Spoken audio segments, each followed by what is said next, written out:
ಇದು ಯಾರೋ ಒತ್ತಡಕ್ಕೆ ನೀವು ಮಣದಿರ್ತನ್ನು ಮಾಡಿದಿರಿ. ಆದರೆ ಉದ್ಯೋಗ 15 ಇದ್ದರೂ ಮಾತ್ರ ABC ನಲ್ಲಿ ಸ್ಪರ್ಧೆ ಮಾಡಬೇಕು, 1-2 ಇದ್ದರೆ SC ನಲ್ಲೇ ಜನರಲ್ ಅವರು ಕಾಂಪೀಟ್ ಮಾಡಬೇಕು ಅನ್ನೋ ತಂತ್ರ ಇದೆಯಲ್ಲ, ಇದು ದತ್ತಾಂಶಗಳ ಆಧಾರ ಇಲ್ಲ. ಅಂದರೆ ಸುಪ್ರೀಂ ಕೋರ್ಟು ಕಂಟೆಂಪ್ಟು ಸುಪ್ರೀಂ ಕೋರ್ಟ್ ಆಗ್ತದೆ, ಕಂಟೆಂಪ್ಟು ಕಾನ್ಸ್ಟಿಟ್ಯೂಷನ್ ಆಗ್ತದೆ. ಇದು ಸುಪ್ರೀಂ ಕೋರ್ಟು ಏನು ಹೇಳಿದೆ? ದತ್ತಾಂಶ ಅಥವಾ ಡಾಟಾ ಅಂದರೆ ಬ್ಯಾಕ್ವರ್ಡಲ್ಲಿ ಮೋಸ್ಟ್ ಬ್ಯಾಕ್ವರ್ಡ್, ಅಂದರೆ ಹಿಂದುಳಿದವರಲ್ಲಿ ಹಿಂದುಳಿದಿರುವಿಕೆಯನ್ನು ಗುರುಸುವಂಥದ್ದು. ನಿನ್ನೆ ಏಪ್ರಿಲ್ 24ನೇ ತಾರೀಕು ವಿಶೇಷ ಸಚಿವ ಸಂಪುಟ ಸಭೆ ನಡೆಸಿದ್ದಾರೆ ರಾಜ್ಯ ಸರ್ಕಾರ. ಒಳ ಮೀಸಲಾತಿಯ 35 ವರ್ಷಗಳ ಹೋರಾಟಕ್ಕೆ ಏನು ವಿಶೇಷ ಸಚಿವ ಸಂಪುಟವನ್ನು ಕರೆದು ಒಳ ಮೀಸಲಾತಿ ವರ್ಗೀಕರಣ ವಿಚಾರದಲ್ಲಿ ತೀರ್ಮಾನವನ್ನು ಸಚಿವ ಸಂಪುಟ ಇದನ್ನು ಅನಿವಾರ್ಯವಾಗಿ ಒಪ್ಪಿ ಬೆಂಬಲಿಸಬೇಕಾಗ್ತದೆ. ಏನು ಸಚಿವ ಸಂಪುಟ ಕೈಗೊಂಡಂಥ ತೀರ್ಮಾನ ಏನಿದೆ, ಮಾದಿಗ ಸಮಾಜಕ್ಕೆ 5 ಕಾಲು, ವಲಯ ಸಮಾಜಕ್ಕೆ 5 ಕಾಲು, ಕೊರ್ಮ ಕೊರ್ಚ ಲಮಾಣಿ ಮತ್ತು ಬೋವಿ ಹಾಗೂ ಅಲೆಮಾರಿ ಸಮಾಜಕ್ಕೆ 4.5. ಅಂದರೆ ಇದು ಈ 3 ಸಮಾಜಕ್ಕೂ ಈಕ್ವಲ್, 5ರ ಸಮಾನ, 5 ಅಂತ ಹೇಳ್ಬೋದು. ಆದ್ದರಿಂದ ಇದರಲ್ಲಿ ಸಾಮಾಜಿಕ ನ್ಯಾಯದ ಅಂಶ ಕಾಣಿಸ್ತಾ ಇಲ್ಲ. ಯಾವುದೇ ಆಯೋಗದ ವರದಿಯನ್ನು ಆಧರಿಸಿಲ್ಲ. ಒಂದು ರೀತಿಯ ಪಂಚಾಯಿತಿಯ ಕಾಜಿ ನ್ಯಾಯ ಥರ ಒಳ ಮೀಸಲಾತಿ ವರ್ಗೀಕರಣವನ್ನು ಮಾಡಿದೆ. ಆದರೆ ಉದ್ಯೋಗ ಆಕಾಂಕ್ಷಿಗಳು ಅವರ ವಯೋಮಿತಿ ಅನೇಕ ಜನಕ್ಕೆ ಮೀರೋಗಿದೆ. ಆ ಕಾರಣದಿಂದ ನಿರುದ್ಯೋಗಿಗಳಿಗೆ ಉದ್ಯೋಗ ಸಿಗಲಿ ಅನ್ನೋ ಕಾರಣಕ್ಕೋಸ್ಕರ ನಾವು ಇದನ್ನು ಮನಸ್ಸಿಲ್ದನ ಒಪ್ಕೊಬೇಕಾಗಿದೆ. ಒಂದು. ಎರಡನೇದು, ರಾಜ್ಯ ಸರ್ಕಾರ ಈ ಸಮಾಜವನ್ನು ಇಕ್ಕಟ್ಟಿಗೆ ಶಿಕ್ಷಿ 2 ವರ್ಷ ಹತ್ತತ್ರ ಆಗಿದೆ ಸುಪ್ರೀಂ ಕೋರ್ಟ್ ತೀರ್ಪು ಕೊಟ್ಟು. 4-5 ಬಾರಿ ಸಚಿವ ಸಂಪುಟನ ಮುಂದೂಡಿದ್ದಾರೆ, ಬೈ ಎಲೆಕ್ಷನ್ ಮಾಡ್ಕೊಂಡಿದ್ದಾರೆ. ಇಂಥ ಒಂದು ಸಂದರ್ಭದಲ್ಲಿ ಇಕ್ಕಟ್ಟೆ ಶಿಕ್ಷಿ ನಮ್ಮನ್ನು ಒಪ್ಪಿಸುವಂಥ ಕೆಲಸ ಮಾಡಿದೆ. ಆದ್ದರಿಂದ ಒಪ್ಕೊಂಡಿದ್ದೇವೆ. ಜೊತೆಗೆ ಇದರಲ್ಲಿ ಅಲೆಮಾರಿ ಸಮಾಜಕ್ಕೆ ಅಲೆಮಾರಿ ಸಮಾಜದ 59 ಜಾತಿಗಳೇನಿದ್ದಾವೆ ಅವಕ್ಕೆ ಈ ಸಚಿವ ಸಂಪುಟದ ತೀರ್ಮಾನ ಕರಾಳ ದಿನ. ಆ ಸಮಾಜಕ್ಕೆ ಮರಣ ಶಾಸನ. ಆ ಸಮಾಜವನ್ನು ಸಿ ಗ್ರೂಪಲ್ಲಿ ನೀವು ಸೇರಿಸಿ, ಸೇರಿಸಿರೋದ್ರಿಂದ ಅವರು ಉದ್ಯೋಗಗಳನ್ನು ಪಡ್ಕೊಳ್ಳೋದಕ್ಕೆ ಸಾಧ್ಯ ಆಗಲ್ಲ, ಶಿಕ್ಷಣವನ್ನು ಪಡ್ಕೊಳ್ಳೋಕ್ಕೆ ಸಾಧ್ಯ ಆಗಲ್ಲ. ಅಲೆಮಾರಿಗಳನ್ನು ಮತ್ತೊಂದು ಬೆಂಕಿಯಿಂದ ಬಾಣಲೆಗೆ ಅನ್ನಂಗೆ ಅನ್ಯಾಯವನ್ನು ಮಾಡಿದಿರಿ. ಅಲೆಮಾರಿಗಳು ಸಮಾಜವನ್ನು ನಮ್ಮ ತಲೆ ಮೇಲೆ ಇಟ್ಟಿದ್ದರೂ ಕೂಡ ಒಪ್ಕೊಂತಿದ್ದೋ ನಾವು. ನಾಗಮೋಹನ್ ದಾಸ್ ಅವರು ಎ ಗುಂಪಿಗೆ ವಿಶೇಷ ಸ್ಥಾನವನ್ನು ಕೊಟ್ಟಿದ್ದರು ಅಲೆಮಾರಿ ಸಮಾಜಕ್ಕೆ. ಅದನ್ನು ಎಲ್ಲರೂ ಕೂಡ ಒಪ್ಕೊಂಡಿದ್ರು. ಆದರೆ ಸಿದ್ದರಾಮಯ್ಯನವರು ಅದು ವೋಟ್ ಬ್ಯಾಂಕ್ ಅಲ್ಲ. ಅಲೆಮಾರಿಗಳು ಪಾಪ ಬೀದಿಗಳಲ್ಲಿ ಭಿಕ್ಷೆ ಬೇಡೋವಂಥ ಜನ, ಕಾಡಲ್ಲೂ ಕೂಡ ವಾಸ ಮಾಡೋಕ್ಕೆಲ್ಲ ಅಪರಾಧ. ಈಗ ಅಲ್ಲಿ ಬೇಲಿ ಹಾಕಿದ್ದಾರೆ. ಊರಲ್ಲೂ ಭಿಕ್ಷೆ ಬೇಡೋಕ್ಕೆಲ್ಲ ಅಪರಾಧ. ಎಲ್ಲಿ ಹೋಗಬೇಕು ಅವರು ಸಿದ್ದರಾಮಯ್ಯನವರೇ? ನಿಮಗೆ ಓಟು ಅಧಿಕಾರ ಅಷ್ಟೇ ಕಾಣಿಸ್ತದ. ಇಲ್ಲಿ ಎಡಗೈ ಸಮಾಜ, ಈ ಸಮಾಜಕ್ಕೆ ನಾಗಮೋಹನ್ ದಾಸು 15%ರಲ್ಲೇ 6% ಕೊಟ್ಟಿದ್ದರು. ಮಾಧುಸ್ವಾಮಿಯವರು ಮಾದಿಗ ಸಮಾಜಕ್ಕೆ 6% ಕೊಟ್ಟಿದ್ದರು. ನಾಗಮೋಹನ್ ದಾಸರವರು 6% ಕೊಟ್ಟಿದ್ದರು. ಅವನೂರು ಆಯೋಗ 8% ಕೊಟ್ಟಿದ್ದರು. ನೀವು ತೀರಾ ಕಡಿಮೆ ಮಾಡಿಕೊಟ್ಟಿದ್ದೀರಿ. ಅಂದರೆ ಎಲ್ಲರಿಗೂ 5 ಅನ್ನೋ ಪ್ರಮಾಣದಲ್ಲಿ ನೀವು ನ್ಯಾಯವನ್ನು ಮಾಡಿದ್ದೀರಾ. ಇದು ಬೀಸದೊಣ್ಣೆ ತಪ್ಪಿಸ್ಕೊಳ್ಳೋ ಅಂಥ ತಂತ್ರಗಾರಿಕೆ, ರಾಜಕೀಯ ತಂತ್ರಗಾರಿಕೆ. ಜೊತೆಗೆ ಅಲ್ಲಿ ABC ಮಾಡಿದ್ದೀರಲ್ಲ ಅದ್ರೂ ಕೂಡ ಹೈಜಾಕ್ ಆಗಿದೆ ಇಲ್ಲಿ. ಅಂದರೆ ಹುದ್ದೆ 1-2 ಹುದ್ದೆಗಳು ತುಂಬುವಂಥ ಸಂದರ್ಭದಲ್ಲಿ ಪರಿಶಿಷ್ಟ ಜಾತಿಯಲ್ಲೇ ಕಾಂಪಿಟೇಷನ್ ಇಟ್ಟು ಜನರಲ್ಗೆ ನೀವು ಕಾಂಪೀಟ್ ಮಾಡಬೇಕು ಅಂತ ಹೇಳಿದಿರಿ. ಅಂದರೆ 1-2 ಹುದ್ದೆಗಳಲ್ಲಿ ಅಲೆಮಾರಿಗಳು ಹೆಂಗೆ ಕಾಂಪೀಟ್ ಮಾಡೋದು? ಆ ಸಮಾಜದಲ್ಲಿ ವಿದ್ಯಾವಂತ ಮಕ್ಕಳು ಇದ್ದಾವ. ಇದು ಯಾರೋ ಒತ್ತಡಕ್ಕೆ ನೀವು ಮನೋಧೈರ್ಯತನ ಮಾಡಿದಿರಿ. ಆದರೆ ಉದ್ಯೋಗ 15 ಇದ್ದರೂ ಮಾತ್ರ ABC-ನಲ್ಲಿ ಸ್ಪರ್ಧೆ ಮಾಡಬೇಕು, 1-2 ಇದ್ದರೆ SC-ನಲ್ಲೇ ಜನರಲ್ ಅವರು ಕಾಂಪೀಟ್ ಮಾಡಬೇಕು ಅನ್ನೋ ತಂತ್ರ ಇದೆಯಲ್ಲ, ಇದು ದತ್ತಾಂಶಗಳ ಆಧಾರ ಇಲ್ಲ. ಇದಕ್ಕೆ ಯಾವುದೇ ಆಯೋಗದ ವರದಿ ಆಧರಿಸಿಲ್ಲ. ಅಂದರೆ ಸುಪ್ರೀಂ ಕೋರ್ಟು ಕಂಟೆಂಪ್ಟು ಸುಪ್ರೀಂ ಕೋರ್ಟ್ ಆಗ್ತದೆ, ಕಂಟೆಂಪ್ಟು ಕಾನ್ಸ್ಟಿಟ್ಯೂಷನ್ ಆಗ್ತದೆ. ಇದು ಸುಪ್ರೀಂ ಕೋರ್ಟು ಏನು ಹೇಳಿದೆ? ದತ್ತಾಂಶ ಅಥವಾ ಡಾಟಾ ಅಂದರೆ ಬ್ಯಾಕ್ವರ್ಡಲ್ಲಿ ಮೋಸ್ಟ್ ಬ್ಯಾಕ್ವರ್ಡ್, ಅಂದರೆ ಹಿಂದುಳಿದವರಲ್ಲಿ ಹಿಂದುಳಿದಿರುವಿಕೆಯನ್ನು ಗುರುಸುವಂಥದ್ದು. ನೀವು ಹಿಂದುಳಿರುವಿಕೆಯನ್ನು ಗುರುಸಿದ್ದೀರಾ. ಹಂಗಾಗಿದ್ದರೆ ಮಾದಿಗ ಸಮಾಜದಲ್ಲಿರ್ತಕ್ಕಂಥ ಮೋಚಿ, ಚಪ್ಲಿಯೊಲೆ ಸಮಾಜ, ಬಂಗಿ, ತಲೆ ಮೇಲೆ ಮಲ ಬರುವಂಥ ಸಮಾಜ, ಪೌರಕಾರ್ಮಿಕರು ಗಬ್ಬು ಕಸವನ್ನು ಚರಂಡಿಯನ್ನು ಸ್ವಚ್ಛ ಮಾಡುವಂಥ ಸಮಾಜ, ಈ ಸಮಾಜನೆಲ್ಲ ಗುರುತಿಸ್ಬೇಕಾಗಿತ್ತಲ್ವಾ? ನೀವು ರಾಜಕೀಯದ ಲಾಭಕ್ಕೋಸ್ಕರ ಈ ರೀತಿ ಮಾಡಿದ್ದೀರಿ ಅಂತ ಹೇಳ್ಬೇಕಾಗ್ತದೆ. ತಂದು ಒಂದು ಸಮಾಜಕ್ಕೆ ಒಂದು ಮುಖ್ಯವಾದಂಥ ಮೆಸೇಜ್ ಏನಂದರೆ, 101 ಪರಿಶಿಷ್ಟ ಜಾತಿ ಇದೆಯಲ್ಲ, ಈ 101 ಪರಿಶಿಷ್ಟ ಜಾತಿ ಒಲೆಮಾದಿಗರು ಅಸ್ಪೃಶ್ಯತೆಯ ಅನುಭವದಲ್ಲಿ, ಅಸ್ಪೃಶ್ಯತೆ ಬಾಧೆಯಲ್ಲಿ ಸಮಾನ ದುಃಖಿಗಳು.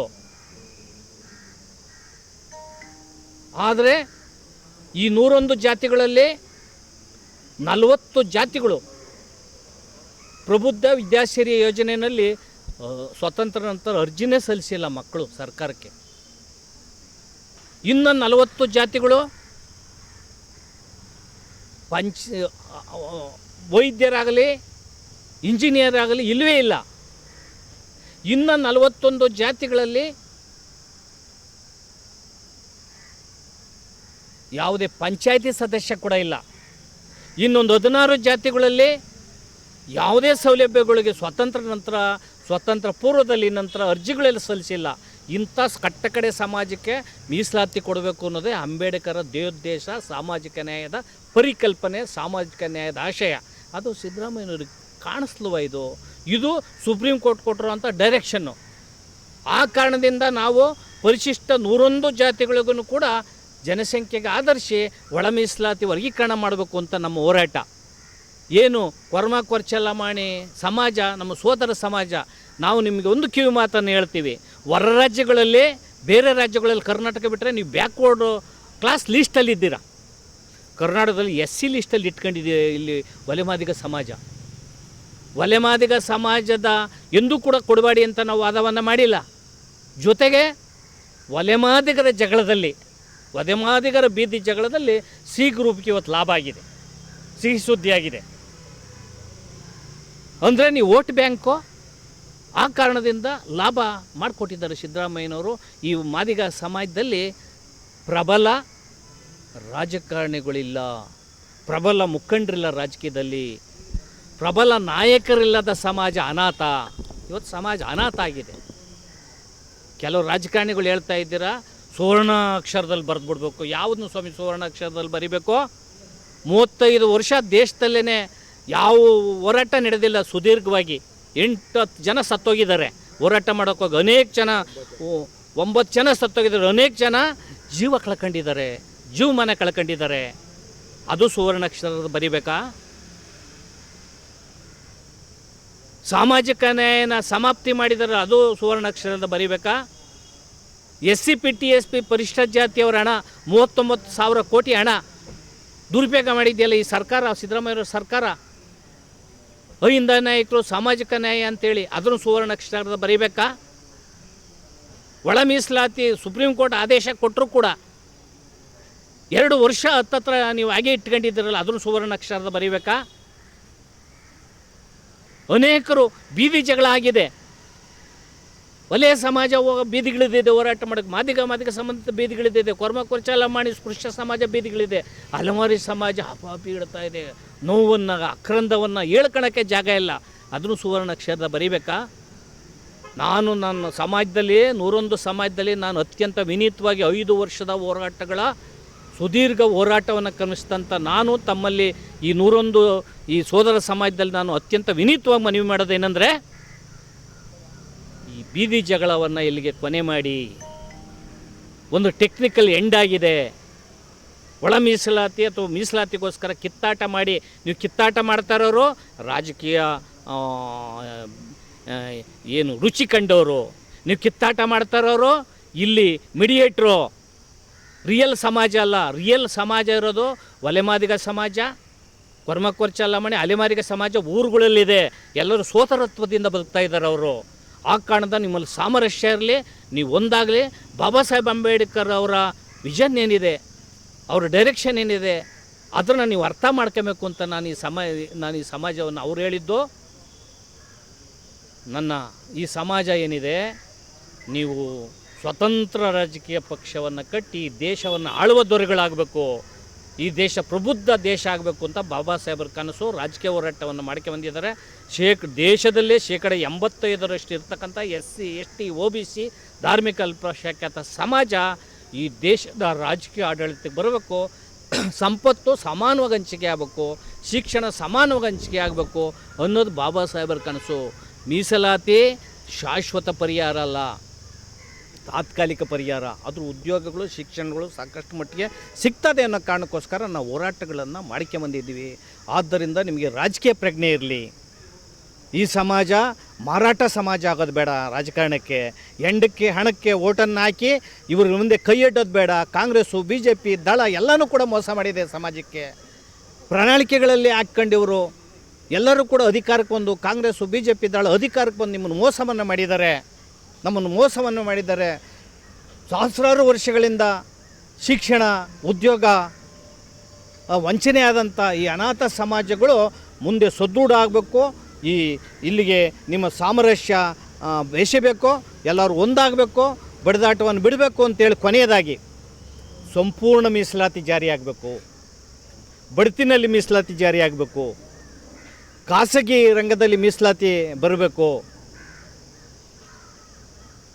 ಮತ್ತು SC ST TSP ಹಣ ಸಮಾನವಾಗಿ ಈ ಕಟ್ಟಕಡೆ ಸಮಾಜಕ್ಕೆ ಕೂಡ ದೊರಕೋ ರೀತಿಯಲ್ಲಿ ಹಂಚಿಕೆ ಆಗಬೇಕು ಅನ್ನೋ ಹೋರಾಟ ಮುಂದುವರಿತದೆ. ಈ ಹೋರಾಟದಲ್ಲಿ ಎಲ್ಲರೂ ಪಾಲ್ಗೊಳ್ಬೇಕು. ನಮ್ಮ ಹೋರಾಟ ನಿರಂತರ ಮತಜಾಗೃತಿಯನ್ನು, ಶಿಕ್ಷಣ ಜಾಗೃತಿ ಅಭಿಯಾನವನ್ನು ಇಡೀ ರಾಜ್ಯಾದ್ಯಂತ ನಾವು ನಮ್ಮ ಸಂಘಟನೆಯಿಂದ ಅನೇಕ ಜನರು ಕೂಡ ಇವತ್ತು ಬರಬೇಕಾಯಿತು. ಈ ಒಂದು ಪತ್ರಿಕಾಗೋಷ್ಠಿನಲ್ಲಿ ನಮ್ಮ ಮಾದಿಗ ಸಂಘಟನೆಗಳ ಒಕ್ಕೂಟದ ರಾಜ್ಯ ಸಂಚಾಲಕರಾದ ಕೇಶವಮೂರ್ತಿಯವರು, ಮಾದಿಗ ಸಂಘಟನೆಗಳ ಒಕ್ಕೂಟದ ರಾಜ್ಯ ಸಂಚಾಲಕರಾದ ಕೃಷ್ಣಪ್ಪ, ಮಾದಿಗ ಸಂಘಟನೆಗಳ ಒಕ್ಕೂಟ ಸಂಚಾಲಕರಾದ ಭೀಮರಾಜು, ಮತ್ತು ನಮ್ಮ ಮಾದಿಗ ಸಂಘಟನೆ ಒಕ್ಕೂಟದ ಮುಖಂಡರಾದ ಮುಂದರಾಜು ಎಲ್ಲನೂ ಕೂಡ ಭಾಗವಹಿಸಿದ್ದೇವೆ. ಈಗ ನಮ್ಮ ಕೇಶವಮೂರ್ತಿ ದೇಶದ ಇತಿಹಾಸದಲ್ಲಿ ಸರ್ವೋಚ್ಚ ನ್ಯಾಯಾಲಯ ದಕ್ಷಿಣ ಭಾರತದ 35 ವರ್ಷಗಳ ಪರಿಶಿಷ್ಟ ಜಾತಿಗಳಲ್ಲಿರ್ತಕ್ಕಂಥ ಅತ್ಯಂತ ಕಟ್ಟಕಡೆಯ ಸಮುದಾಯದ ಹೋರಾಟಕ್ಕೆ ಮಣಿದು ಸರ್ವೋಚ್ಚ ನ್ಯಾಯಾಲಯ ದಿನಾಂಕ 1/8/2024 ತೀರ್ಪನ್ನು ಕೊಡ್ತು ರಾಜ್ಯ ಸರ್ಕಾರಗಳು ಹಂಚಿಕೆ ಮಾಡಬೇಕು ಅಂತ. ಆದರೆ ದಕ್ಷಿಣ ಭಾರತ ಮಟ್ಟದಲ್ಲಿ ಎಲ್ಲ ರಾಜ್ಯಗಳು ಕೂಡ ಒಳ ಮೀಸಲಾತಿ ವರ್ಗೀಕರಣ ಜಾರಿ ಮಾಡಿದರೂ ಕೂಡ ಕರ್ನಾಟಕ ರಾಜ್ಯ ಸರ್ಕಾರ ಮೀನಾಮೇಷ ಎಣಿಸಿ ಗೊಂದಲಗಳನ್ನು ಸೃಷ್ಟಿ ಮಾಡಿ ತಾಂತ್ರಿಕ ತೊಂದರೆಗಳನ್ನು ಹುಟ್ಟುಹಾಕಿ ಇದನ್ನು ಹೈಕೋರ್ಟ್ಗೆ ಹೋಗೋಂಗೆ ಮಾಡಿ, ಮತ್ತು ಯಾವುದೇ ನ್ಯಾಯಾಧೀಶರುಗಳು ಕೊಟ್ಟಂಥ ವರದಿ 3 ಆಯೋಗಗಳು ಸದಾಶಿವ ಅವರು, ನಾಗಮೋಹನ್ ದಾಸ್ ಅವರು ಮತ್ತು ಮಾಧುಸ್ವಾಮಿಯವರು, ಕಾಂತರಾಜ್ ಅವರು ಕೊಟ್ಟಂಥ ವರದಿಗಳ ಅಂಕಿಅಂಶಗಳನ್ನು ಕೂಡ ಗಾಳಿಗೆ ತೂರಿ ಆಯಿತಾ ಪಾಳೆಗಾರರ ನೀತಿಯಿಂದ ಈ ಒಂದು ಒಳ ಮೀಸಲಾತಿ ವರ್ಗೀಕರಣವನ್ನು ಕೊಟ್ಟಿದ್ದಾರೆ. ನಾವು ಭಾಳ ಸ್ಪಷ್ಟವಾಗಿ ಹೇಳಬೇಕಾಗುತ್ತೆ, ಇದು ಸಾಮಾಜಿಕ ನ್ಯಾಯದ ಪರಿಕಲ್ಪನೆ ಅಲ್ಲ. ಸಿದ್ದರಾಮಯ್ಯವರು ಮತ್ತು ಕಾಂಗ್ರೆಸ್ ಪಕ್ಷದ ಸರ್ಕಾರಕ್ಕೆ ನಾವು ಹೇಳ್ತಾ ಇರೋದು, ಇದು ಸಾಮಾಜಿಕ ನ್ಯಾಯದ ತೀರ್ಪಲ್ಲ, ನಿರ್ಣಯ ಕೂಡ ಅಲ್ಲ. ಇದು ಪಾಳೆಗಾರರ ನಿರ್ಣಯ, ಪಾಳೆಗಾರರ ನೀತಿಯ ನಿರ್ಣಯ ಆಗಿದೆ. ಈ ಒಳ ಮೀಸಲಾತಿ ಅನ್ನೋದು ಕಟ್ಟಕಡೆಯ ಸಮುದಾಯಕ್ಕೆ ಸಲ್ಲಬೇಕಾಗಿರೋದ್ರಿಂದ ನಾವೆಲ್ಲರೂ ಕೂಡ ಹೋರಾಟ ಮಾಡಬೇಕಾಗಿದೆ. ಕಡೆಗೂ ಅವರು ದುರುದ್ದೇಶವನ್ನು ಸಾಧನೆ ಮಾಡಿದ್ದಾರೆ. 1, 2, 3 ರೋಸ್ಟರ್ ಪದ್ಧತಿ ಏನಿದೆಯೋ 1, 2, 3 ಹುದ್ದೆಗಳೇನಾದ್ರು ಸೃಷ್ಟಿಯಾದರೆ ಅವುಗಳನ್ನು ಸಾಮಾನ್ಯೀಕರಣಕ್ಕೆ ಅಂದರೆ ಸಾಮಾನ್ಯಗೊಳಿಸಿ ಅದನ್ನ ಪಡ್ಕೋಬೇಕು ಅಂತ ಹೇಳ್ಯಾರೆ. ಅಂದರೆ ಯಾವುದು 1, 2, 3 ಹುದ್ದೆಗಳು? IAS, ಸೆಕ್ರೆಟ್ರಿಯೇಟ್, ಚೀಫ್ ಸೆಕ್ರೆಟ್ರಿ ಮತ್ತು ನಿರ್ದೇಶಕರು, ಡೈರೆಕ್ಟ್ರು, ಕೀ ಪೋಸ್ಟ್ಗಳು. ಈ ಕೀ ಪೋಸ್ಟಲ್ಲಿ ರೋಸ್ಟರ್ ಸಿಸ್ಟಮಲ್ಲಿರ್ತಕ್ಕಂಥ ಕೀ ಪೋಸ್ಟ್ಗಳೇ 1, 2, 3 ಸೃಷ್ಟಿಯಾಗೋದು. ಅಂದರೆ ಆ 1, 2, 3 ಹುದ್ದೆಗಳು ಕೀ ಪೋಸ್ಟ್ಗಳು ಈ ಕೆಳಗಿರ್ತಕ್ಕಂಥ ಸಮುದಾಯಗಳು ಪಡ್ಕೋಬಾರ್ದು. ಅಂದರೆ ಮಾದಿಗರಲ್ಲಿ ಇರ್ತಕ್ಕಂಥ ಸಮುದಾಯಗಳು ಪಡ್ಕೊಳ್ಳೋಕ್ಕಾಗಲ್ಲ, ಅದರಲ್ಲಿ ಬಲಿಷ್ಠವಾದವ್ರು ಮಾತ್ರ ಪಡ್ಕೊಳ್ಳೋಕೆ ಅವಕಾಶ ಆಗಲಿ ಅಂತ ಅಂದ್ಬಿಟ್ಟು ಒಳ ಮೀಸಲಾತಿ ವಿರೋಧಿ ನೀತಿಯನ್ನು ರೋಸ್ಟರ್ ಸಿಸ್ಟಮೆಲ್ಲ ಸೇರಿಸಿ ಈ ಒಂದು ಪದ್ಧತಿಯನ್ನು ಜಾರಿಗೆ ತಂದಿದ್ದಾರೆ. ಇದರ ವಿರುದ್ಧ ನಾವು ಕಡಾಖಂಡಿತವಾಗಿ ಹೋರಾಟ ಮಾಡ್ತೀವಿ. ಎಲ್ಲ ಕೀ ಪೋಸ್ಟ್ಗಳು ಕೂಡ ಎಲ್ಲ ಸಮುದಾಯಗಳಿಗೂ ಹಂಚಿಕೆ ಆಗಲೇಬೇಕು ರೋಸ್ಟರ್ ಸಿಸ್ಟಮ್ ಪ್ರಕಾರ.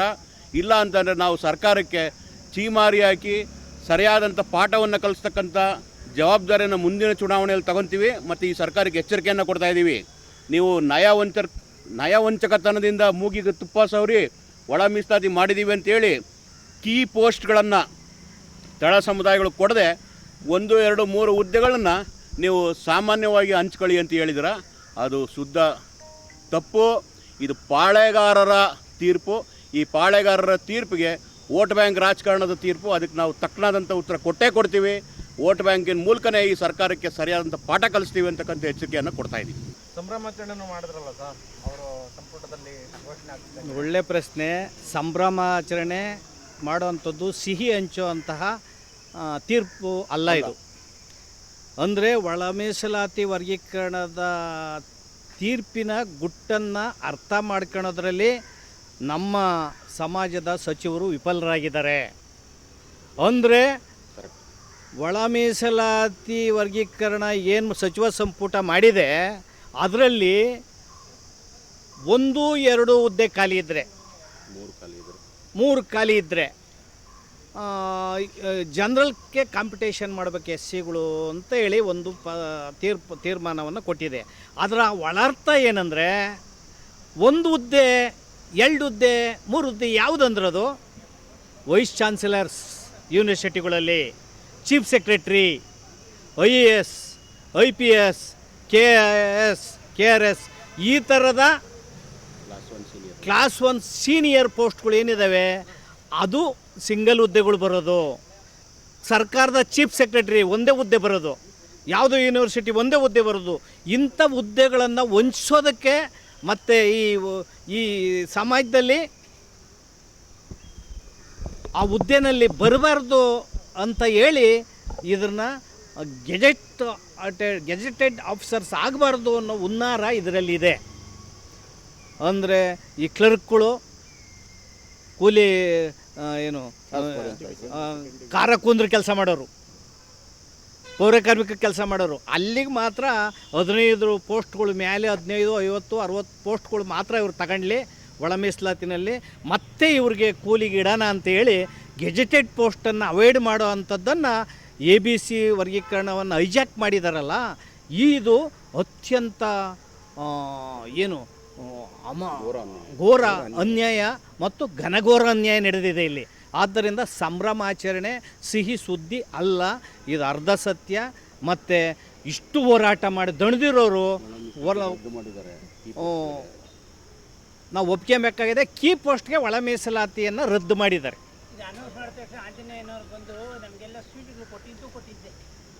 ಈಗ ಯಾರೇ ಸಿಹಿ ಸುದ್ದಿ ಸಿಹಿ ಹಂಚಿರೋ ಅಂಥವ್ರು ಸಿದ್ದರಾಮಯ್ಯನವರ ಸುತ್ತಮುತ್ತ ಇರೋ ಅಂಥವ್ರು ಅಂತ ನಾನು ಹೇಳ್ಬೇಕಾಗ್ತದೆ. ಒಂದು. ಎರಡನೇದು ಮೀಸಲಾತಿ, ಒಳ ಮೀಸಲಾತಿನೇ ಅರ್ಥ ಆಗಿಲ್ಲ. ಒಳ ಮೀಸಲಾತಿ ಅಲ್ಲ, ಮೀಸಲಾತಿನೇ ಅರ್ಥ ಆಗಿಲ್ಲ.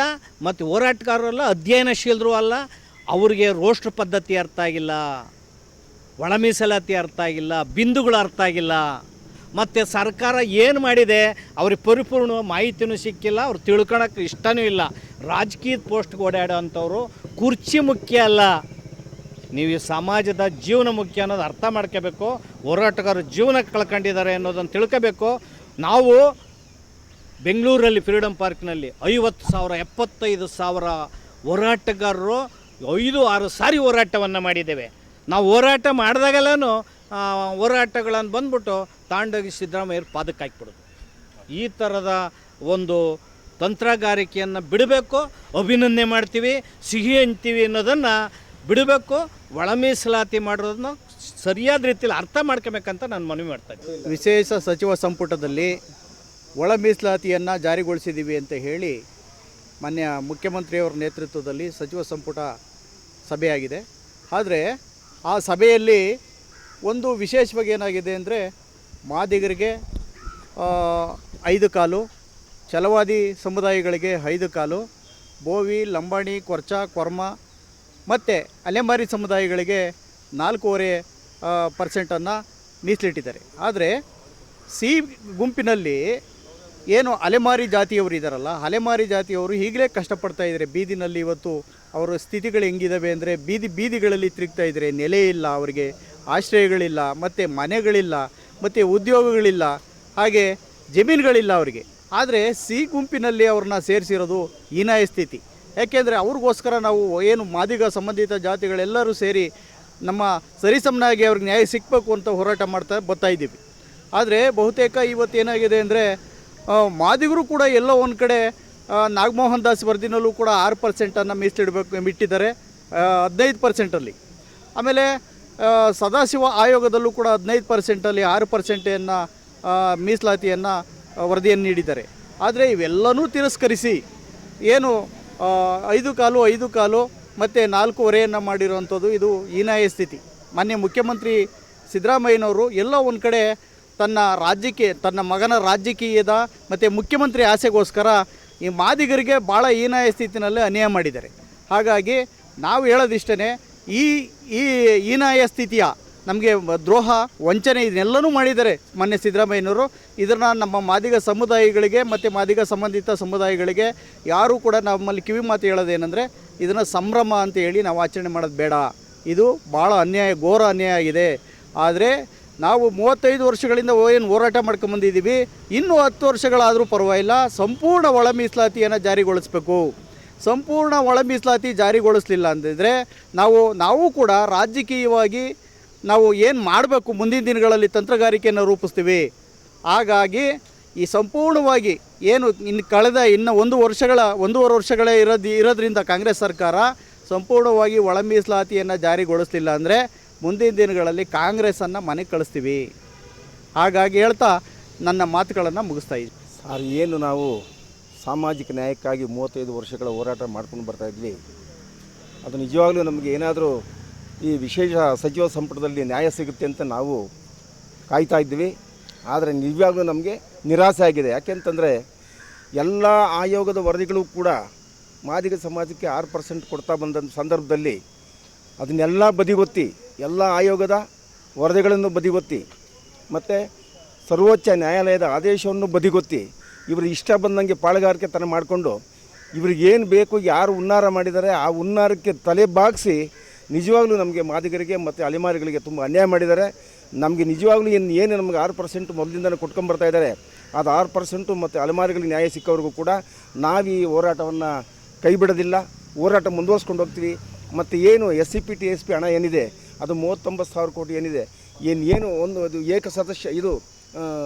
ಏಕಗವಾಕ್ಷಿ ಮೂಲಕ ನಾವು ವಿತರಣೆ ಮಾಡ್ತೀವಿ ಅಂತ ಘೋಷಣೆ ಮಾಡಿದ್ರು. ಏಕಗವಾಕ್ಷಿ ಇಲ್ಲ, ಏನಿಲ್ಲ. ಆ ಹಣವನ್ನು ಬೇರೆದಕ್ಕೆ ಉಪಯೋಗಿಸಿ ನಮಗೆ ಅಲ್ಲವೂ ಕೂಡ ಅನ್ಯಾಯ ಮಾಡ್ತಾಯಿದ್ದಾರೆ. ಅದರಿಂದ TSP SC TSP ಮತ್ತು ಈ ಒಳ ಮೀಸಲಾತಿ ಪೂರ್ಣ ಜಾರಿ ಆಗೋರು ನಮ್ಮ ಹೋರಾಟ ಕೈ ಬಿಡೋದಿಲ್ಲ ಅಂತ ನಾವು ಸರ್ಕಾರಕ್ಕೆ ಎಚ್ಚರಿಕೆಯನ್ನು ಕೊಡ್ತಾ ಇದ್ದೀವಿ ಸರ್.